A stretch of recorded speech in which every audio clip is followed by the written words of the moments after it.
Sir ये बताइए कि जो ये वैदिक शास्त्र है और वैदिक ज्योतिषी है, उससे ये अंक शास्त्र कितना अलग है, क्या डिफरेंस है इन दोनों में? बेस है हमारा, और वो उसका जो भंडार है अनंत है। उसको वैदिक शास्त्र को सीखने के लिए आपको शायद जन्मों जन्मों लग जाएंगे। जो आपके मूलांक के जो नंबर जो होंगे फ्रेंडली नहीं होंगे, वो आपसे कभी कनेक्ट नहीं करेंगे। आप कभी किसी ऑफिस में जाइएगा, आप जब किसी ऑफिस में जाइएगा तो आप वहाँ पे 4-5 लोग बैठे होंगे। वो तो या तो उसके नंबर्स आपके अगेंस्ट होंगे, या उसके मन के अंदर बहुत सारी चीज़ें जो नेगेटिव हो रही होंगी। कुछ दिन के बाद राजा की जो तबीयत होगी खराब, जब राजा की तबीयत खराब होगी तो पूरे उनके राज्य में मुनादी कराई गई, जी हमारे राजा की तबीयत खराब हो गई है, आप इनके लिए प्रार्थना करिए। तो जैसे वो लकड़हारा आया वहाँ पे, तो राजा ने उसको देखा ये बंदा तो वही है। तो उन्होंने तो बोल रहा है कि महाराज अगर मेरी जान की अब बख्श दें तो मैं बताता हूँ क्या कारण। बोला जी मैंने आपको देख के सोचा कि काश आप मर जाते और मैं राजा बन जाता। कुंडली मिला के विवाह जरूर करें। हम अंतरजातीय विवाह के खिलाफ नहीं हैं। अब किसी को मंगल दोष है तो आप शादी कर लोगे, कहाँ चलेगी मैम शादी। आज यंगर से लड़कियां लड़कियों की क्या शादियां टूट रही हैं, और हमारे पास तो खजाना भरा पड़ा है ज्योतिष शास्त्र का, तो उसका फ़ायदा उठाइए, क्यों नहीं उठाते। और कुछ लोग घर वापसी भी कर रहे हैं, उनका भी स्वागत है। तो वहाँ तो कोई नहीं पूछ रहा है कि आप किस धर्म के हो। हम लोग खा पी के सबको वदा कर देते हैं, फिर 4 लोग बैठे होते हैं मंडप के पास, वो लोग फेरे डाल रहे होते हैं, आधे सो रहे होते हैं उसमें। तो ये चीज़ को थोड़ा सा बदलें। उन्होंने अपना धर्म नहीं छोड़ा, लेकिन कुछ हमारे भाई हैं जो भटक गए हैं, या उनके पास जो बोलते हैं कि जो लोगों ने जो उनको पीड़ा दी थी वो सहने की शक्ति नहीं थी, इसलिए वो, या उनकी कोई आर्थिक कोई स्थिति रही होगी, या किसी ने उनको प्रलोभन दे दिया कि आप आइए हम आपको ये देंगे वो देंगे, हो सकता है। लेकिन क्या आप बताइए, क्या आप खुश हैं? या तो आप बहुत बड़े करोड़पति बन गए हो, या आप बहुत बड़े बहुत इंडस्ट्रीज बन गए हो, बहुत क्या मिला आपको? सिर्फ 2 वक्त की रोटी के लिए या कुछ एक मकान के लिए आपने अपने पूर्वजों का नाम मिट्टी में मिला दिया। नमस्कार, जीबीसी अपडेट में आप सभी का स्वागत है। मैं हूं आपके साथ रीना सहोता, और हमारे साथ आज मौजूद हैं श्री सन्नी राजपूत जी, जो कि एक बहुत बड़े अंक शास्त्री हैं। अंक शास्त्र में महारत हासिल की है, और हमें काफ़ी हद तक ये फीडबैक मिली है कि जो भी ये अंक शास्त्र से संबंधित प्रेडिक्शन करते हैं, भविष्यवाणी करते हैं, वो काफ़ी हद तक सच साबित हो जाती है। तो आइए हम उनसे बातचीत करते हैं और देखते हैं और जानते हैं कि क्या ये प्रेडिक्शन कैसी होती है और ये कैसे सच साबित हो जाती है। तो बातचीत करते हैं। नमस्कार सर, सन्नी राजपूत जी, आपका हमारे स्टूडियो में बहुत बहुत स्वागत है। तो सर, सबसे पहले मैं आपसे पूछना चाहूँगी कि आपने ये जो अंक शास्त्र है, इसकी विद्या कहाँ से प्राप्त की है? नमस्कार जी, पहले तो मैं आपका आभार करता हूँ कि आप लोगों ने मुझे आमंत्रित किया यहाँ पे।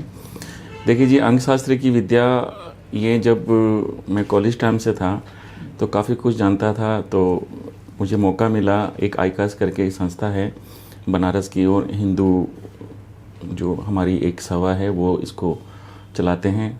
तो वहाँ से हमारे नरूला सर थे प्रोफेसर, उन्होंने मैंने सीखी है। तो उसको सीखते सीखते मुझे 16 साल हो गए हैं प्रैक्टिस करते हुए। तो आज आप लोगों ने ये मान सम्मान दिया, तो उसके लिए बहुत बहुत धन्यवाद। तो सर, आप ये बताइए कि आपके गुरुजी कौन थे, उनके बारे में कुछ बताइए। मेरे गुरुजी हैं हिमाचल से श्रीमान नरेंद्र शर्मा जी, जो ज़िला हमीरपुर है, एक तहसील पड़ती है कांगू करके, वहाँ से। तो मैं उनसे मेरा संपर्क हुआ था 2005 के आसपास। तो उनसे मैं काफ़ी कुछ मिलता था, उनसे बात करता था। तो मुझे ज्योतिष शास्त्र के बारे में बताते थे। तो ज्योतिष शास्त्र के साथ जो उसमें वैदिक होता है, वैदिक के बारे में हम लोग बात करते थे। और उसके बाद फिर मेरा अध्ययन जो था अंक शास्त्र की तरफ गया। तो मैंने ज्योतिष शास्त्र को, वैदिक को और अंक शास्त्रों को मिला के मैंने लोगों की प्रेडिक्शन शुरू करी। और महामाई की इतनी कृपा हुई है कि जब मैंने प्रेडिक्शन शुरू करी, तो प्रेडिक्शन शुरू होने के बाद तो 99% जो लोगों की है ना प्रेडिक्शन बिल्कुल सही हुई। तो उसके बाद धीरे धीरे प्रैक्टिस, बोलते हैं ना, प्रैक्टिस में एक परफेक्ट, और प्रैक्टिस में परफेक्ट, और गुरुजी के आशीर्वाद से तो आज जो है आप मेरे को यहाँ बुलाया आपने जी। तो सर, ये बताइए कि जो ये वैदिक शास्त्र है और वैदिक ज्योतिषी है, उससे ये अंक शास्त्र कितना अलग है, क्या डिफरेंस है इन दोनों में? मैम, वैदिक शास्त्र जो है हमारी जो ज्योतिष शास्त्र की बोलेंगे कि वो एकदम से बेस है हमारा, और वो उसका जो भंडार है अनंत है। उसको वैदिक शास्त्र को सीखने के लिए आपको शायद जन्मों जन्मों लग जाएंगे, लेकिन हमारे जितने भी ज्योतिषाचार्य हुए हैं, जितने भी हमारे आचार्य हुए हैं, उन्होंने उस पर बहुत काम किया है। आज देखिए, जो हमारा जो पंचांग निकलता है वो वैदिक के अनुसार निकलता है। हम आने वाले 100 साल का कैलेंडर भी बना देते हैं। और ये जो है अंक शास्त्र जो है, एक उसी का ही पार्ट है।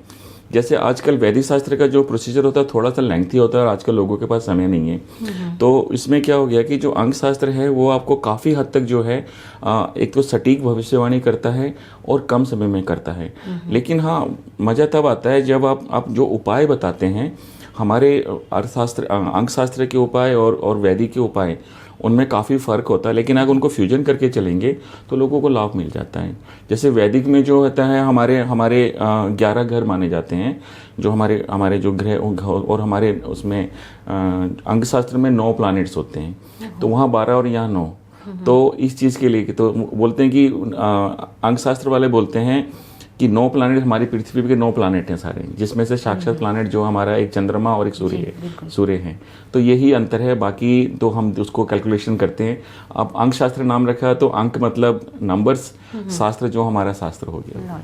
ठीक है सर, ये बताइए कि आप एक जो ह्यूमन बीइंग है, एक बंदा है, एक आदमी है, उसकी पर्सनैलिटी के साथ ही नंबर्स को कैसे मतलब कनेक्ट कर देते हैं? कैसे आपको पता चल जाता है कि किस पर्सनैलिटी के इंसान को कौन सा नंबर सूट करेगा, या इस तरह का कुछ भी आप बताएं हमें। हाँ, बहुत अच्छा क्वेश्चन है मैम आपका। देखिए, जैसे वैदिक शास्त्र में क्या होता है, जब हम लोग किसी की कुंडली बनाते हैं तो उसका जन्म स्थान, उसका जन्म का समय और उसका जो दिनांक होती है जो वो निकालते हैं। लेकिन हमारे अंक शास्त्र में क्या होता है, हमें आपकी डेट ऑफ बर्थ चाहिए होती है और आपका नाम चाहिए होता है। कहने का मतलब ये है कि डेट ऑफ बर्थ मतलब एक डेट में लाखों लोग पैदा होते हैं, लेकिन नाम भी बहुत लोगों का होगा। तो वहाँ पे क्या होता है, हम लोग कैलकुलेशन करते हैं नामों की। तो एक उसका होता है, एक होता है मूल्यांक होता है, एक भाग्यांश होता है। उसके बाद उसके नाम का जो होता है उसका सारांश निकालते हैं हम। जैसे मान लीजिए कि एक व्यक्ति का नंबर आ रहा है, 1 और 8 का नंबर आ रहा है। 1 और 8 का जो है कॉम्बिनेशन जो है, 1 का सूर्य का नंबर हो गया, 8 का शनि का नंबर हो गया। तो हमारे ज्योतिष शास्त्र में 1 और 8 का कॉम्बिनेशन अच्छा नहीं माना जाता है। तो हम क्या करते हैं, उस समय फिर हम उसके नाम की जो कैलकुलेशन करते हैं, हम देखते हैं कि मैं एक छोटा सा एग्जांपल देता हूं कि 1 के साथ और 8 के साथ, शनि के साथ और सूर्य के साथ कौन से नंबर कंपेटेबल है, कौन से फ्रेंडली नंबर हैं। मैं आपको एक एग्जांपल देता हूं, अपने एक बड़ा प्यारा सा एग्जांपल है। जैसे समझिए कि हम और आप फ्रेंड्स हैं। एक हमारा एक कॉमन फ्रेंड है जिसकी आपसे अच्छी बातचीत, तो मेरे से उसकी दुश्मनी है। जब आप उसको अपने पास बुलाएंगे, हम तीनों मिलेंगे, तो वो मेरे से बात नहीं करता होगा, लेकिन जब हम तीनों इकट्ठे होंगे तो डेफिनेटली मुझे हेलो बोलेगा। वो क्यों बोलेगा? क्योंकि आप मेरे अच्छे फ्रेंड हैं, आप उसकी भी अच्छे फ्रेंड हैं। वो आपकी बात से यहाँ पे आया है, तो वहीं पे जो है ना, ग्रह जो अपना रूप दिखाना शुरू कर देते हैं और उस व्यक्ति के लिए वो लाभप्रद हो जाते हैं। अच्छा, तो इतना कुछ होता है। जी, हमें तो आज पता चला है ये सब। ये बहुत अच्छी विद्या है, काफ़ी प्रैक्टिस चाहिए होती है इसमें, और काफ़ी हद तक जो है इसमें लोगों को फ़ायदा भी हुआ है। और जो प्रेडिक्शन करते हैं, आप ये बोल सकते हैं कि जो कई बार आप देखते होंगे, आप मार्केट में जा रहे हैं, आप अगर एक टीचर हैं तो अपने स्टूडेंट को पढ़ाते हैं, आपको एक स्टूडेंट याद रहता है हमेशा। बिल्कुल जी। ठीक है। और ये बात नहीं कि वो स्टूडेंट जो है काफ़ी ब्रिलियंट हो, और ये बात भी नहीं है कि वो पढ़ता भी ना हो। आप भीड़ में लोगों को मिल रहे हो, आप किसी शादी ब्याह में जाते हो, आपको वहाँ पे एक चेहरा याद रह जाएगा, बाकी भूल जाते हैं। कभी क्या आपने सोचा है वो ऐसा क्यों होता है? हाँ, आप बताइए ना। क्यों होता है?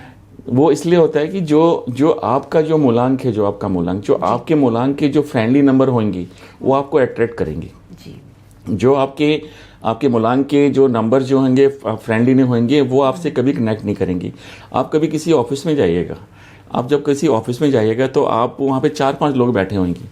आप किसी व्यक्ति को पहली बार मिल रहे हैं, तो आपको उसको मिल के ना, आपको बड़ा बुरा सा लगेगा, आपको फील होगा कि नहीं, मुझे इससे ना अच्छा नहीं लग रहा मिल के। और एक व्यक्ति जिसको आप जानते भी नहीं है, वो आपसे बड़ा फ्रेंडली, आप उससे बड़े खुल गए, उसका नंबर भी शेयर कर रहे हैं, उससे बातें कर रहे हैं। कभी आपने सोचा है ये? आप कभी देखिएगा, वो जिस व्यक्ति से आपकी नहीं बन रही है, वो तो या तो उसके नंबर्स आपके अगेंस्ट होंगे, या उसके मन के अंदर बहुत सारी चीज़ें जो नेगेटिव हो रही होंगी।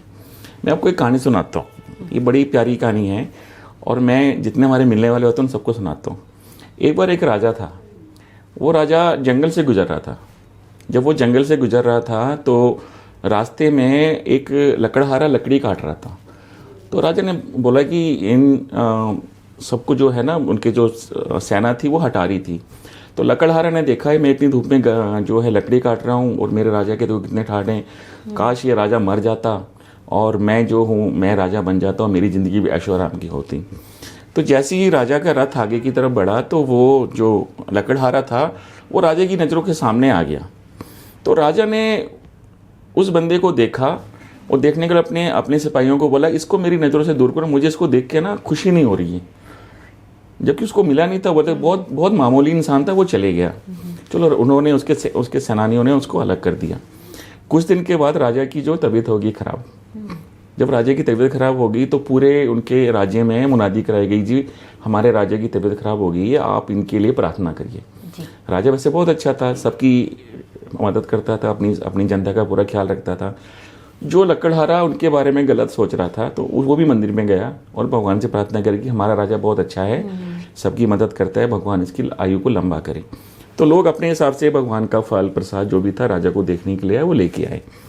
तो जैसे वो लकड़हारा आया वहाँ पे, तो राजा ने उसको देखा ये बंदा तो वही है। तो उन्होंने अपने जो उनके वो थे पुरोहित थे, और जो उनके राज्य में जो उनके विद्वान थे, उनको गुरुजी उनको बुलाया। बोलते गुरुजी एक बात बताओ, ये व्यक्ति तो वही है जिसको कुछ दिनों पहले हम लोगों ने भगाया था जंगल से? बोलते हाँ जी। बोलते आज मुझे इस पे प्यार क्यों आ रहा है? तो जो गुरुजी थे वो तो गुरुजी थे, वो तो उनको तो विद्वान थे, समझ गए। तो उन्होंने बोला ठीक है, मैं बुलाता हूँ उस बंदे को कि भाई ऐसा क्यों हुआ है। तो लकड़हारे को बुलाया गया। बोलता भाई तू बता कि ये आपको कुछ दिन पहले राजा मिले थे जंगल में, तो आपको हम लोगों ने भगा दिया था, तो क्या कारण था? तो बोल रहा है कि महाराज अगर मेरी जान की अब बख्श दें तो मैं बताता हूँ क्या कारण। बोलता जी मैंने आपको सोचा, आपको देख के सोचा कि काश आप मर जाते और मैं राजा बन जाता। तो देखिए जी, वो चीज़ जब आपकी सोच किसी के लिए पॉजिटिव होगी जी बिल्कुल, तो इंसान आपके साथ जाएगा। तो राजा ने उसको बड़ा उसको मान सम्मान दिया कि आपने सच बोला। और एक बात इससे ये सीख मिलती है कि हमें कभी भी किसी के लिए बुरा नहीं बोलना चाहिए। तो यही ज्योतिष शास्त्र का भी और अंक शास्त्र का भी और हमारी वैदिक शास्त्र की भी कि यही सबसे बड़ी खूबसूरती है। हम लोग हमेशा बोलते हैं, आपने सुना होगा बी पॉजिटिव। जी बिल्कुल, है ना। हम लोग बातें करते हैं कि आपको हमेशा जो है ना इंसान के बारे में अच्छा बोलना चाहिए। कभी भी माँ सरस्वती आपकी जुबान पे विराजमान हो जाएगी। हाँ, ये तो है। तो ये सोच है, ये फैक्ट है कि हमें किसी के बारे में बुरा नहीं, हमें नहीं पता कि कौन हमें कहाँ मिल जाए, किस रूप में मिल जाए हमारे को। जैसे हम अपनी भावना रखेंगे, हमारा मानसिक, हमारा मन, हमारा जो है ना दिमाग, हमारा व्यक्ति के प्रति हमारा नेचर वैसा हो जाएगा। तो मैं यही सबको बोलना चाहता हूँ कि आप हमेशा पॉजिटिव रहिए। बाकी देना न देना तो ईश्वर की बात है सर। बिल्कुल, बहुत अच्छी बात कही है सर आपने।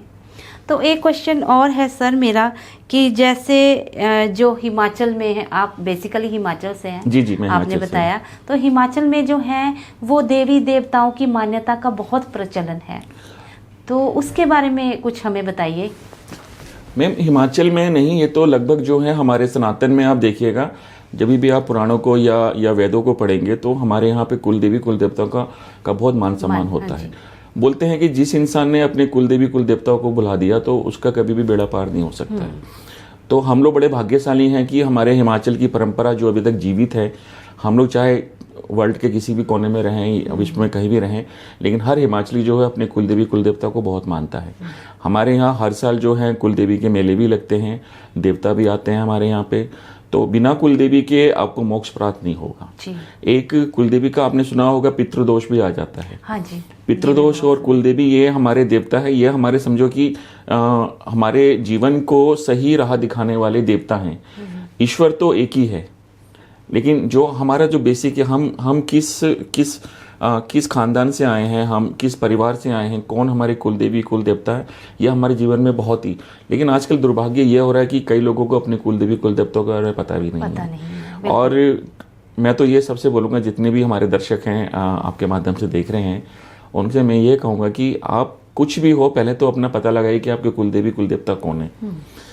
और हो सके, संभव हो तो हर साल वहाँ जाइए, माथा टेकिए। आप सामर्थ्य हैं नहीं है, लेकिन आप वहाँ जाइए, कोशिश करिए, उनकी जो घर में पूजा करिए। जैसे हमेशा अमावस के दिन आप अपने पितरों की पूजा करिए। हाँ जी। पितरों की पूजा में बड़ा अच्छा, अगर किसी के घर में पितृदोष है तो आप अमावस के दिन में, जैसे आपके घर में 4 ही लोग हैं परिवार में, तो उस दिन आप 5 लोगों का भोजन निकालिए। 5 लोगों का भोजन निकाल के जो है आप उनको बोलिए कि आपके घर में एक मेहमान आया है, और एक कच्ची लस्सी होती है जिसमें दूध और जल डाल के, गंगा जल डाल के, उसमें जौ के दाने और काले तिल डाल के दुर्बा, जो घास होती है जो हम गणेश जी को चढ़ाते हैं, वो रखिए, और एक सरसों के दीपक जलाइए मिट्टी का। इन सारी चीज़ों को आप दक्षिण दिशा में रखिए। दक्षिण दिशा में रखने के बाद आप जो भी आपके बुजुर्ग के घर में हुए हैं, आपके दादी परदादा बड़े दादा नाना, आपके मम्मी के तरफ से, पापा की तरफ, जिनको आप जानते भी हो, अमुक करके आप एक जो है निवाला जो है ना लस्सी में डाल दीजिए उनके नाम से। और जब तक दीपक जलता है उसको दीपक को जलने दीजिए, और शाम को सूर्यास्त होने से पहले जो कच्ची लस्सी है वो आप पीपल की जड़ में डाल दीजिए। हमारे यहाँ ऐसी मानता है, हमारे सनातन में ऐसी मानता है कि जो पीपल के जड़ों में जो कीड़े मकोड़े होते हैं वो एक तरह से पितरों का ही रूप होते हैं जी। तो आप वहाँ डालेंगे, जब वो खाएंगे तो डेफिनेटली आपके पितरों को लगेगा। और जो आपका जो भोजन बचा हुआ है, जो भोजन, उस भोजन को आप गौशाला में या कौवों को खिला दीजिए। आप देखिएगा कि आपके घर में बहुत सारी जो नकारात्मक शक्ति है ना वो दूर होना शुरू हो जाएगी। और ये आप करके देखिए हर अमावस को। हमारे में क्या बोलते हैं, हम लोगों को एक मान्यता है, नहीं जी हम तो श्राद्ध करेंगे। हाँ जी। मैडम 1 साल तक कौन वेट कर सकता है बताइए, आप एक दिन भूखे रह जाएंगे। जब एक चीज, जब हमारा पंचांग बोल रहा है, पूर्णमासी बना रखी है, अमावस बनाए, तो कुछ सोच की बनी होगी ना। अमावस के दिन जो है हम लोग पितरों का दिन होता है हमेशा, बिल्कुल ठीक है। और पूर्णमासी तो जो है, पूर्णमासी तो हम सब गंगा में स्नान भी करते हैं। कई लोगों के घर में, मैं यूपी में गया हूँ, मैं बिहार में गया हूँ, वो तो घर में खीर बांट के जो शिव जी को चढ़ाते हैं वो। हाँ जी। तो अगर ऐसी छोटी छोटी हम अगर ये चीज़ें हम करते रहेंगे और अपने सनातन से जुड़ते रहेंगे, तो मैं बोलता हूँ कि शायद हमारे जो जितने कष्ट हैं आज की डेट में, वो कष्ट नामात्र के रह जाएंगे आपको जी। तो सर, जैसे आजकल एक ट्रेंड सा हो गया है कि जब बच्चे का जन्म होता है तो जो उसको अंग, जो भी एक नंबर है वो सूट करता है, उसी उसके अंक के जो हिसाब से उसका जन्म करवा लिया जाता है। तो इसमें कैसी, आप बताइए कि इसके बारे में आप क्या कहेंगे? देखिए मैम, ये बहुत प्यारा क्वेश्चन पूछा आपने। ज्योतिष शास्त्र की यही मान्यता है। मैंने काफ़ी दिनों पहले पढ़ा था कि जयपुर में एक हॉस्पिटल है, वहाँ पे ऑपरेशन जो है आपकी कुंडली देख के किए जाते हैं। तो मैंने ये सुना था, और मेरे पास भी कई केसेस ऐसे आए हैं। जैसे माता पिता क्या करते हैं, आजकल तो most of the caesarean babies पैदा होते हैं। जी बिल्कुल। नॉर्मल केस तो आप समझो कि शायद नाम मात्र के हैं, बड़े बड़े शहरों में सिजेरियन पैदा होते हैं। मेरे पास 2 केस दिल्ली के हैं। उसमें एक पेरेंट्स थे, तो उनको ऑपरेशन था उनका, तो उन्होंने अपनी कुंडली मेरे को भेजी थी। तो उनकी माता पिता की जो कुंडली के हिसाब से जो बच्चा उनके लिए जो उनके अनुकूल होगा, तो हम लोगों ने वो डेट दी थी। तो आज वो बच्चा 3 साल का हो गया मैडम। तो अभी तक पेरेंट्स बड़े खुश हैं वो। तो उसमें क्या होता है, हम लोग देखते हैं कि माता पिता का जो नंबर है वो, और उस नंबर के साथ उनके जो आने वाली संतान होगी उसके नंबर उनके अनुकूल होंगे नहीं होंगे।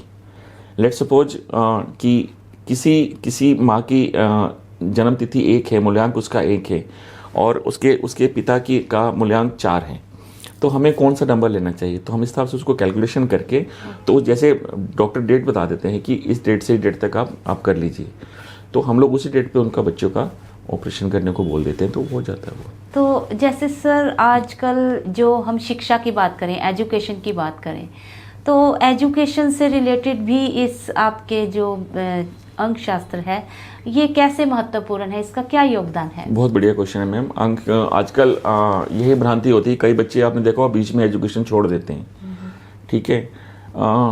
कई बच्चे जो हैं अपने नंबर्स के हिसाब से नहीं जा पाते हैं। जैसे एक नंबर का सूर्य का नंबर होता है, एक नंबर, तो ये सूर्य मतलब होता है राज करने के लिए आपका। तो यदि इस नंबर का बच्चा यदि IAS या एडमिनिस्ट्रेटिव की तैयारी करेगा, बहुत अच्छा। 6 नंबर होता है, शुक्र का नंबर होता है। इस नंबर के बच्चे जो हैं, संतान जो हैं, ये लॉ में रहेंगी, आपकी फील्ड में रहेंगी, पत्रकार बन सकती हैं, आपके जो हैं फिल्म इंडस्ट्री में जा सकती है। मेरा बेटा ही 6 नंबर का है। तो मैंने जब उसकी कुंडली देखी थी, जब मैंने उसको अंकशास्त्र के हिसाब से निकाला, तो मैं शुरू में मैं सोचता था कि उसको मैं आर्मी में भेजूंगा। तो जब मैंने ये शिक्षा ली, तो मेरा बेटा आज जो है 19 साल का है वो। जब मैंने शिक्षा ली, तो शिक्षा लेने के मैंने पहले बेटे की कुंडली निकाली थी। तो मैंने उस समय देख लिया था ये बच्चा जो है ये मीडियम ही जाएगा। तो मीडियम ही जाएगा। तो आज मैंने उसको बोला, तो जब वो 10th में 8th में गया, तो उसके लक्षण पता लग गए थे कि he is ready go for the media. तो आज वो मीडिया के लिए जा रहा, मास कम्युनिकेशन करने वाला है मैडम। तो बस ये नंबर्स की इतनी खूबसूरती है कि आप बता सकते हैं कि बच्चा कहाँ जाएगा ये। अच्छा, बहुत बढ़िया सर।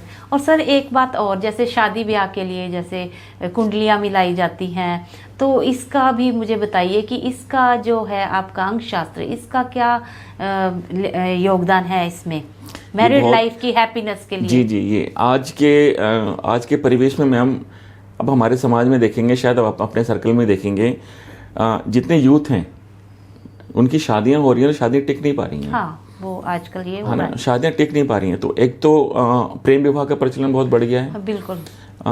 पेरेंट्स ने बच्चों को बहुत लिबर्टी भी दे दी है। दूसरा, बच्चे जो हैं जो ओवर कॉन्फिडेंस बोलते हैं वो हो गए हैं, और कैरियर ओरिएंटेड हो गए हैं वो। आज कोई भी बच्ची जो है या बच्चा है, वो अपने घर से बहुत हजारों किलोमीटर दूर पढ़ने के लिए चले जाते हैं। बिल्कुल। ठीक है, दोस्ती होना स्वाभाविक है जी। हम ये नहीं बोलते कि दोस्ती जो है कोई गलत चीज़ है, दोस्ती। लेकिन मैं अपनी जितनी बच्चियां अपनी बहनें हैं उनसे मैं एक निवेदन ये करूंगा, आप करें, ठीक है, आप दोस्ती करें, प्रेम विवाह करें, लेकिन कुंडली अवश्य मिलाएं। जी। अभी मोस्ट ऑफ द केस आप देखेंगे कि कुंडली मिलती नहीं है। कई डाइवोर्स के केस हमारे पास ऐसे आ रहे हैं। आजकल तो बहुत ही ये चीज चल रही है। हाँ, डाइवोर्स के केस ऐसे आ रहे हैं कि जब हम उनसे पूछते हैं कि बोलते सर हमारी तो शादी हो गई थी और घर वालों ने मना नहीं किया, तो कहाँ हो गई थी शादी? जी मैं तो यहाँ की हूँ, कोई अलग स्टेट से हूँ, हस्बैंड मेरा अलग स्टेट से है, हमने तीसरी जगह जाके शादी कर ली। तो मैंने कहा शादी होगी, ठीक है, क्या आपने कुंडली मिलाई है? बोलते हम विश्वास नहीं करते। मैंने सर आप क्यों आ रहे हो हमारे पास अब? तो बोलते जी आप बताओ। तो उसमें देखा होता है जी मैम, आप देखो हमारे में बोलते हैं 1 नंबर है 3 नंबर, 3 नंबर होता है आपका गुरु का, और 6 नंबर होता है शुक्र का, जिसको हम 36 का आंकड़ा भी बोलते हैं। ठीक है जी। जब ये 36 का आंकड़ा बन गया, आप बहुत अच्छे दोस्त हो सकते हो। आप अगर दोस्ती में हो तो आप 15 साल निकाल दो, 16 साल निकाल दो। जहां आपने शादी कर ली वहां आपके रिलेशन टूटने स्वाभाविक है। 1 नंबर हो गया, 1 और 8 का कॉम्बिनेशन आपने शादी लेके चलेंगे। जब आपने ये शादी करी तो 1 और 8 का कभी कामयाब नहीं होता। आपके झगड़े होते रहेंगे, आप में मनमुटाव होते रहेगा, नहीं होता। मैं हर पेरेंट से भी, मैं अभिभावक से भी मैं निवेदन करूंगा और हाथ जोड़ के निवेदन करूंगा, ठीक है आपके बच्चे जा रहे हैं पढ़ने के लिए, बाहर जा रहे हैं, कोई पसंद करते हैं, तो आप उनको अपने घर से शिक्षा दीजिए। आप अगर किसी भी पुरुष या महिला से दोस्ती करते हैं तो जरूर बताइए क्या वो आपके लायक है, भविष्य में आगे चलने के लायक। ये ना हो कि आप शादी कर लें और बीच में तलाक हो जाए, तो वो चीज़ अच्छी नहीं है। तो मैं तो सबसे यही बोलता हूँ, जितने लोग हमारे संपर्क में आते हैं हम तो यही बोलते हैं, कभी हमारे सम्मेलन भी होते हैं ज्योतिष के, तो मैं वहाँ भी ये मुद्दा उठाता हूँ। मैं हर ज्योतिषार्य से बोलता हूँ कि सर आप बताइए ये चीज़ आप कि लोगों को कि भाई आप जो है ना कुंडली मिला के विवाह जरूर करें। हम अंतर्जातीय विवाह के खिलाफ नहीं हैं, लेकिन हम ये जरूर बोलेंगे लोगों को कि भाई आप जो है ना कुंडली बच्चों की जरूर मिलाएं। आप जितनी आप कुंडली मिला के विवाह करेंगे, हमारे पास एक से एक अच्छे ब्राह्मण है हमारे देश। हमारा देश ही जो है ज्योतिष का है, सनातन की तो खूबसूरती इतनी अच्छी, इतने विद्वान हमारे पास पंडित पढ़े हुए हैं, ब्राह्मण हमारे इतने अच्छे हैं कि आपको कुंडली देखेंगे आपके गुण मिला देंगे आपको। अब किसी को मंगल दोष है तो आप शादी कर लोगे, कहाँ चलेगी मैम शादी? आज यंगर से यंगेस्ट लड़कियां लड़कियों की क्या है शादियां टूट रही हैं। आप देख लो समाज में, अगर आप सर्वे करने जाएंगे तो आपको 50% केसेस मिल जाएंगे। अच्छी अच्छी बच्चियां बेचारी घर बैठी हुई हैं। जी। बाद में क्या होता है, उनके बच्चे हो जाते हैं, वो सिंगल मदर बन जाती हैं, वो कहीं हो जाती हैं, तो समाज हमारा कहाँ जा रहा है। लेकिन अगर हम किसी को बोलेंगे कि आप, ये तो लोग बोलेंगे कि आप सनातन का प्रचार करो, हम प्रचार नहीं कर रहे हैं। हम आपको एक जो हमारी परंपरा है जी। जो हमारे, आप देखिए कि हर जगह आप महाकुंभ चल रहा है, इतने सारे विदेशी लोग आए हैं वहाँ पर, कोई आस्था तो बात होगी उसमें। बिल्कुल। और हमारे पास तो खजाना भरा पड़ा है ज्योतिष शास्त्र का, तो उसका फ़ायदा उठाइए, क्यों नहीं उठाते।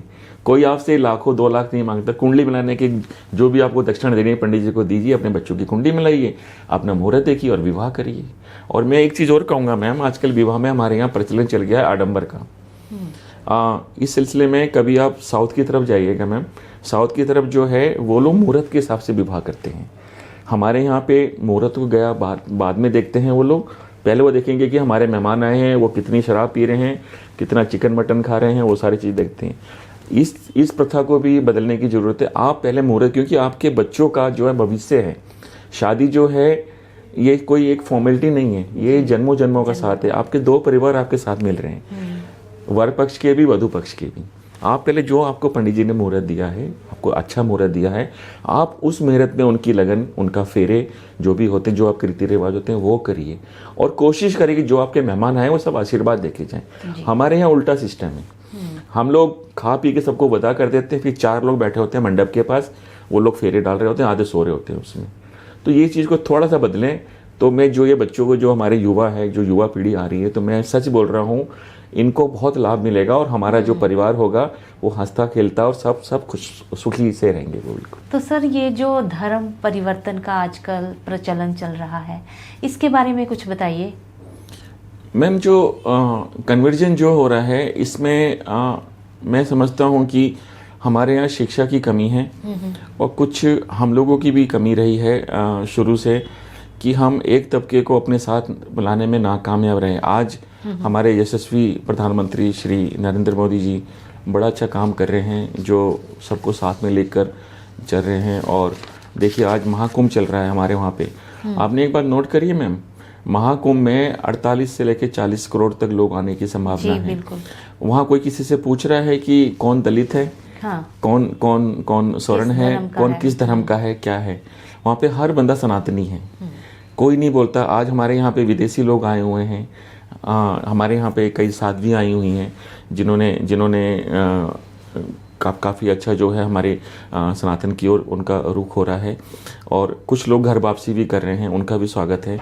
तो वहाँ तो कोई नहीं पूछ रहा है कि आप किस धर्म के हो। फिर ये हमारे समाज में इस चीज़ की ज़रूरत क्या है। हम सनातनी पैदा हुए हैं, हम सनातनी ही हैं, तो कहाँ दिक्कत। अगर आप थोड़े से अपने स्वार्थ के लिए कुछ लोग बोल रहा हूँ कि हो सकता है कि हमारे ही बीच में से कुछ लोग किसी को हीन भावना से देखते हैं, तो ये नहीं होना चाहिए। और जिन लोगों को ऐसा लगता है, और आने वाला कल विश्व जो है हमारा विश्व गुरु बनने जा रहा है भारत, और यहाँ पे भारत सबका है। और भारत में जो रहने वाले जितने भी सनातनी हैं, जितने भी हमारे और धर्मों के लोग हैं, वो हमारे लोग हैं, अपने लोग हैं। लेकिन मैं एक बात कहूँगा कि आप एक बार अपने, बोलते हैं कि माता पिता को छोड़कर किसी और को माता पिता बनाने से पहले एक बार ज़रूर सोचना कि हमारे माँ बाप में क्या कमी थी। क्योंकि जो उन्होंने, आप देखिए कि आज जो सनातनी हैं, उनके जो पूर्वजों ने कितना संघर्ष किया। आप देख लीजिए यहाँ पर कितने सारे आक्रमणकारी आए। हमारे यहाँ पे इतिहास है, आप राजस्थान से देख लीजिए, पूरे इंडिया से देख लीजिए, कितनी प्रताड़ना की। हमारे शहीद, हमारे सिख समाज के कितने शहीद हुए थे, कैसे छोटे छोटे बच्चों को उन्होंने वो कर दिया था। लेकिन आज वो अपने आप को उस जो है प्रताड़ना से बचा के लाके इतने दूर तक आ गए। तो मैं तो खुशी करता हूँ कि मेरे जो पूर्वज रहे होंगे, उन्होंने प्रताड़ना सहने के बाद भी उन्होंने अपना धर्म नहीं छोड़ा। लेकिन कुछ हमारे भाई हैं जो भटक गए हैं, या उनके पास जो बोलते हैं कि जो लोगों ने जो उनको पीड़ा दी थी, वो सहने की शक्ति नहीं थी, इसलिए वो, या उनकी कोई आर्थिक कोई स्थिति रही होगी, या किसी ने उनको प्रलोभन दे दिया कि आप आइए, हम आपको ये देंगे, वो देंगे, हो सकता है। लेकिन क्या आप बताइए, क्या आप खुश हैं? जो लोग कन्वर्जन करके जा रहे हैं, क्या मैं उनसे एक क्वेश्चन करना चाहता हूँ क्या वो खुश हैं? अगर कोई व्यक्ति आपको आर्थिक मदद कर देता है या कुछ और प्रलोभन दे देता है, आप अपना धर्म छोड़ के दूसरे धर्म में जा रहे हो, आपको क्या मिला वहाँ जाके? या तो आप बहुत बड़े करोड़पति बन गए हो, या आप बहुत इंडस्ट्रियल बन गए हो, क्या मिला आपको? सिर्फ 2 वक्त की रोटी के लिए या कुछ एक मकान के लिए आपने अपने पूर्वजों का नाम मिट्टी में मिला दिया। तो ये एक अच्छी चीज़ नहीं है। तो जिन लोगों ने ऐसा किया है, मैं उनको दोषी तो नहीं मानूंगा, लेकिन मैं बोलूँगा कि जो आपने किया इसका आत्ममंथन जरूर करो, कि अपने पिता को, अपने माता पिता को छोड़कर किसी और के माता पिता को अपना पिता कहना तो अच्छी बात नहीं है। तो ये चीज़ थोड़ी समाज में दुखदाई है, लेकिन हो रही है।